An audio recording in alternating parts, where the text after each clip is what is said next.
Diane Burns. Now, there are no suspects, no new leads, and no clues to where Tianda and Diamond Bradley might be. 4 difficult years later, Tracy Bradley's prayers have yet to be answered. 15 years ago, 2 girls, young girls, Diamond and Tianda Bradley, disappeared from their Southside home. It has been 17 years since the Bradley sisters went missing in Chicago. It's hard to believe that it's been 18 years since Diamond and Tianda Bradley went sisters missing. who went missing some 19 years ago. The family of Tianda and Diamond Bradley is holding a gathering at 5:30 tonight at Taylor Park. In 2001, 10-year-old Tianda Bradley and her 3-year-old sister Diamond vanished from their home, seemingly without a trace. Their disappearance sparked one of the biggest manhunts in Chicago history. Today, we are going to focus on their story.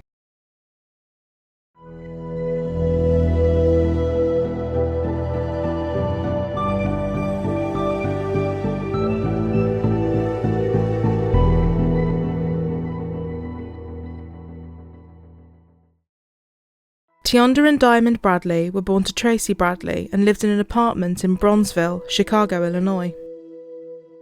Diamond's father was said to be a man named George Washington. Washington was involved in a dispute with Tracy over his possible paternity. Despite this, he and Tracy were on and off for a long time. Tianda's father remains unconfirmed and unclear. Tracy Bradley was the single mother of 4 girls, and Tracy's family always helped out, babysitting and supporting her as she raised her daughters. As well as her family, there was a neighbour and good friend of Tracy who lived in the same building, and he supported her too. His name was also George Sr. 10-year-old Tianda was described by one of her sisters as very outspoken and honest around her family, someone that had a strong sense of right and wrong, and was very intelligent for her age. Around people she didn't know, however, she was much more reserved. Tianda loved nothing more than writing, riding her bike, dancing and gymnastics, putting herself up to be in every school talent show. Younger sister Diamond was 3. She followed her older sister Tianda and mother around everywhere. Her sister Rita said she would jump from couch to couch and had bundles of energy. Tianda was fiercely protective of her little sister, and the pair had a very close relationship. On July 5, 2001, Tianda and Diamond's other 2 sisters, Rita and Victoria, left the apartment to stay with their grandmother for the night. Tracy stayed home with Tianda and Diamond. Allegedly also at the apartment was Washington, who spent the night there too. They had all been planning a camping trip and were set to celebrate Victoria's birthday in a couple of days. The following morning, July 6th, according to Tracy, she awoke before 6 a.m, kissed both of her girls goodbye before leaving for work at Robert Taylor Park, where she prepared lunches for children in a summer program. She said she left the apartment secure and locked, and Tianda was asked to watch over Diamond and, as always, was given strict instructions not to open the door to anybody. Washington also left with Tracy and dropped her off at work. Most reports state that Tracy and Washington left the apartment at around 6:30 a.m. Tracy used a phone at work to call the apartment sometime between 7 and 8 a.m, but the call went unanswered. She said she was concerned, but told herself her girls must have fallen back to sleep. When Tracy's shift finished just before noon, she returned to the apartment with Washington again after he had picked her up. She called out her daughters' names, but got no response. Tianda and Diamond were nowhere to be seen. Tracy panicked and asked Washington to help her look for the girls, but he left and drove away in his car. A small pile of clothes was left on the couch, alongside a handwritten note. It was written by 10-year-old Tianda. The note said that she and Diamond had gone to the nearby school playground and a local store and would be back soon.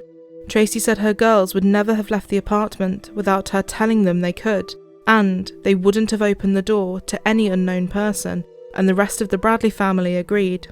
Tracy said she searched for hours that day, panicking that if she phoned the police, she would be in trouble for leaving her children alone, and this may have resulted in her other girls being taken away. However, at around 6:30 p.m, 12 hours after she had last seen them, she called 911. She initially panicked and told the police that she had simply taken a nap and woken up to realise they were missing. But after more questioning, she told them that she had left them alone to go to work. At the time of the girl's disappearance, Tionda was enrolled in summer school classes at Doolittle Elementary School, but school officials confirmed she was definitely absent that day. Several children in the neighbourhood stated the sisters were seen playing outside their apartment at around 12 p.m. Other children told the police they saw the two girls at the school playground at around lunchtime. Authorities didn't fully feel these claims could be substantiated, however, and worried the children that said they saw the girls may have got the days and times confused. In the beginning of the investigation, a rotating crew of 100 detectives worked around the clock, searching everywhere from sewers and lagoons to abandoned buildings and factories. They questioned more than 100 registered sex offenders in the area, and more than 30 relatives were interviewed and then re-interviewed. Almost 1,000 tips came in. Psychics claimed to know the location of the girls' bodies, while other people said the girls were being held as sex slaves in a small town in Illinois. Another tip said that the man who some people think may be Tionda's father, who was from Morocco, had kidnapped both girls and taken them overseas. But all of these leads went nowhere.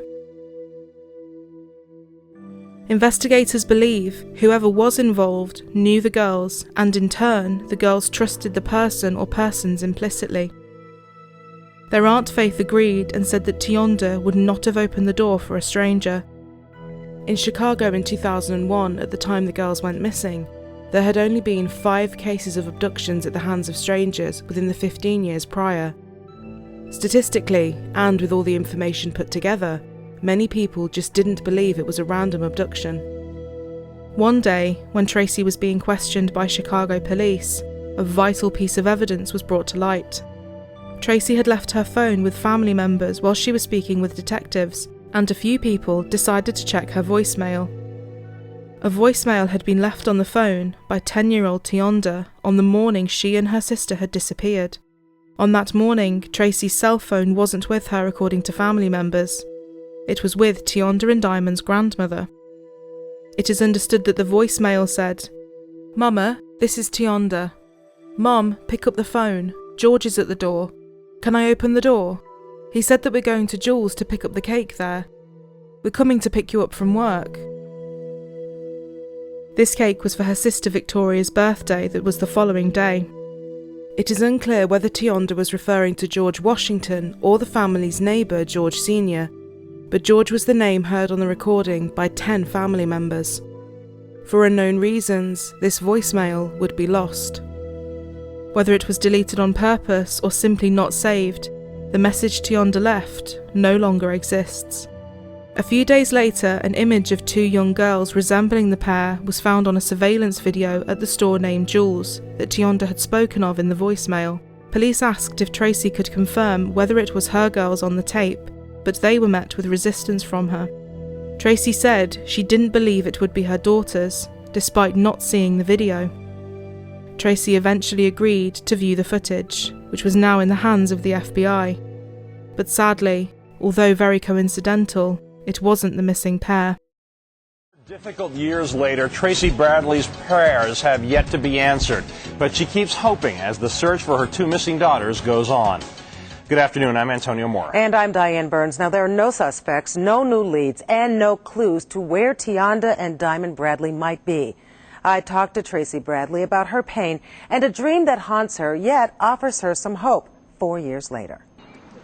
My kids that has been missing, for 4 years, and it's kind of hard. It's very hard. Bradley says whoever took the girls also took a huge piece of her heart and her life. In your heart, though, you must wonder who would wanna hurt you. I don't know, and it just hurts a lot, and it's going to continue hurting until they return. Another key piece of evidence was the note left on the couch. One of the girls' aunts said, "The letter was Tionda's penmanship, but truly, in my heart, I think she was coached into writing that letter. When she wrote letters or certain words, she wouldn't spell it correctly, so this didn't match up with her writing."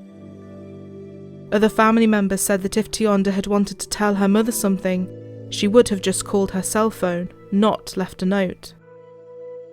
Tionda's school provided handwriting samples, and the FBI said to the best of their knowledge, Tionda did write that note, but questions surrounding whether or not Tianda wrote it of her own accord and free will are still being asked today. Washington was interviewed by police within the first few days of the investigation. It is said he did this voluntarily and agreed to his home and vehicle being searched. Several hairs were found in the trunk of his Lincoln. Forensic testing concluded that these hairs could have belonged to either Tianda, Diamond, or Tracy. But the lack of clarity surrounding whose hairs they were, and when the hairs got there, meant there was little the police could do. As well as the hairs, Washington also had a receipt from Home Depot, showing that shortly before the girls went missing, he had made some questionable purchases. Gloves, garbage bags, and bleach were all purchased at the same time, and authorities and some of the Bradley family deemed this to be suspicious. Washington also had a criminal record for burglary and soliciting prostitution. Authorities stated that Tracy was uncooperative regarding her daughter's disappearances. She did not allow police to talk to her other two children, Rita and Victoria, and she refused to give a handwriting sample to use as a comparison to the note that was found on the couch. In 2002, Tracy reportedly shoved a police officer who requested that she accompany him to the station to discuss new leads in the case. Authorities also said that Tracy missed several scheduled appointments with detectives. Tracy's spiritual advisor told the media that officers had violated her rights by forcibly taking her to the precinct. Authorities argue that Tracy was physically combative and they needed to restrain her. Tracy did take a polygraph test shortly after Tianda and Diamond disappeared, which she passed. And although police said her actions and changing stories were suspicious, she was never named as a suspect in her daughter's disappearances. Tracy moved away a few years after her girls went missing and changed her phone number. She still holds vigils for her daughters and says, "I know in my heart they're still alive." Tianda and Diamond's sister Victoria said that Tracy had 2 more children after the girls disappeared, and these siblings knew nothing about Tianda and Diamond. Victoria and Rita said they had to explain to them that they had 2 other sisters and that they were missing. We can't grieve, we can't heal, we're just in limbo. That state of numbness drives Shalia Bradley Smith in her relentless search for Tianda and Diamond Bradley. No one should have to live with not knowing. If there was a funeral, you could grieve, but you can't grieve if you don't have bodies.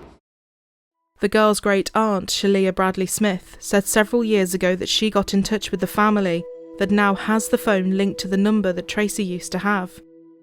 She wanted to let them know about the girls, just in case Tianda ever dialed the number that used to be hers. Shalia has been a huge driving force in keeping the case in the public eye, and has many thoughts on it too. She believes that Washington had something to do with the disappearance of her great-nieces. She also believes that Tianda and Diamond actually went missing on July 5th, not the 6th. Tracy disagrees with Shalia and doesn't believe that Washington is involved. Tracy kept her on-off relationship with him going and went on to have a son with him, whom Washington took custody of. A private detective named James Miller jumped on board the case and worked free of charge to help the family. He started travelling far and wide in his search for the girls. In 2007, an email was sent to Shalia. Part of the email read, "This is Tianda." They linked this email to a MySpace page. On the page, there was a photo of a girl that bore a strong resemblance to the age-progressed photos of Tianda. When some of the children in the family saw the photo, they even asked if they had finally found her. A forensic artist named Lois Gibson was given 3 pictures from the MySpace page to compare against images of Tianda from 6 years earlier. Gibson didn't want to build up any false hope for the family, so was initially looking for signs that it wasn't her. But Gibson said, "I went over every feature and went, oh my God, it's her." Sadly, the IP addresses and associated details did not link anything to Tianda Bradley. The hope of the family came crashing down even more when a man came forward and said the girl in the photo was his daughter, and through DNA, this was confirmed. In 2013, Shalia received another email. The sender lived in Gary, Indiana. She said in the email she needed to clear her conscience. She said on the morning the girls had disappeared, her boyfriend was unaccounted for. Later that evening, when he turned up, he was visibly shaken and distressed. He told her that he had done something messed up and stated, "She saw it. I had to kill her." These details were passed on to the police, who made contact with the sender. Police remained very tight-lipped about this tip. For unknown reasons, the sender, once cooperative, suddenly stopped engaging with the police and no longer wanted to give information. In 2017, private investigator James Miller, who had dedicated so many years to trying to find the girls, passed away after a battle with cancer. Tianda and Diamond's family were devastated and didn't feel it would be as easy as someone simply carrying on his behalf, due to the amount he had personally put into the case. Ravi, it's hard to believe that it's been 18 years since Diamond and Tianda Bradley went missing, in part because their family has kept their disappearance in the public eye, holding yearly vigils on this date, hoping that one day the tip will come in that finally brings them home. The sisters' disappearance is still one of Chicago's biggest unsolved mysteries. Lord, we thank you. Lord, we thank you. And yet it's a mystery their family refuses to let go of, gathering as they do year upon year on this date to remember them. Their story kept in the public eye to remind people that Diamond and Tianda were never found, in the hopes that someday someone with knowledge of what happened to them will break their silence. I can go out on a limb and say, yeah, we have a pot on the stove. But the pot on the stove, in order to get it cooking, we need the gas. And there's somebody out there that has that information that we're considering to be the gas to get this criminal prosecution or give us information on where these girls at. The information is out there.